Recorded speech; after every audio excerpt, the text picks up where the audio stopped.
Okay mga Lods, marami sa akin nagtatanong kung bakit may mga babaeng ayaw magpakain ng bibingka, no? Bakit nga ba may mga babae napapansin ninyo na gusto ninyo kainin yung bibingka pero ayaw nila, no? So dito po sa video na ito, isa-isahin po natin yung dahilan kung bakit nga ba ayaw namin yan, no? Una-una Lods, syempre po, ang babae, mahihiya, lalong-lalo na kung gusto mong gawin yan ng may ilaw. Kailangan patay ang ilaw. Pero Lods, minsan kahit patay ng ilaw at tinatanggihan ka pa rin ng babae, no? Ang ibig sabihin po niya, hindi po siya nakahugas. So, ibig sabihin, alam niya po sa sarili niya mabantot yun. Po yung dahilan Lods, no? Malaman po hindi po siya nakapag-ready, kaya po ayaw niya talaga. So, normal yun na ayaw ang babae pag may ilaw eh. Kasi nakakahiya nga naman, baka hindi siya nakaahit or hindi siya nakalinis, diba? So, kahit ako maayaw sa ganun. Pero pagdating sa gabi na okay lang na madamo yun, at humihindi pa rin sa'yo, ibig sabihin, mabantot yun. Huwag na kayo mamilit. Kailangan, lalo-lalo ako sasabihin sa'yo ng babae, iihi muna ako.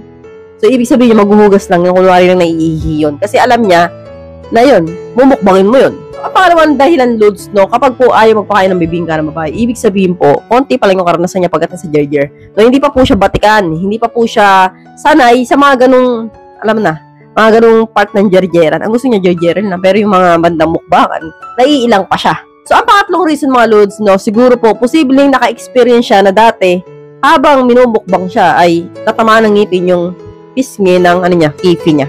Kaya po umayaw siya. So, marami po kasi mga lalaki Lods na hindi rin talagang alam kung paano kumain ng tamang ng bibingka, no? So, minsan po, sobrang excited ninyo, tinatamaan ng ngipin ninyo yung pisngi, no? Ng kifi, yun, nasasaktan talaga ang babae kasi po manipis po yung balat doon. So, para lang po yung Lods na kayo po, pag nilolipop, diba? So, kapag po kayo ay ginanon and then bumangga rin yung ngipin, diba, sa ano ninyo, nasasaktan din kayo. So, ganun din po sa babae, Lods. Pares lang po yan. Gusto ko naman sa inyo mga Lods, paano nga ba sila mamukbang kahit ayaw nila, no? So, una-una, Lods, wag na wag po kayo magpapaano na pwede bang mukbang niyan. No, wag na wag po, no? Kasi po ang babae talagang hihindi minsan. So, gawin nyo na lang po, no? Ang gawin po ninyo, burat-tsahin ninyo, so, wala, umulo hanggang paa. So, and then, baba kayo doon, walang paalam, no? Biglain po ninyo. So, sasabihin mo lang na, hindi, dito lang ako sa belly mo. And then, bigla ka susunggab doon. Doon po, ang babae hindi na makakahindi. Opo. So, sa umpisa lang po yung papalag na parang dalag. No, pero in the end, kapag naramdaman niyang, ay, okay ito So, papabayaan ka na yan.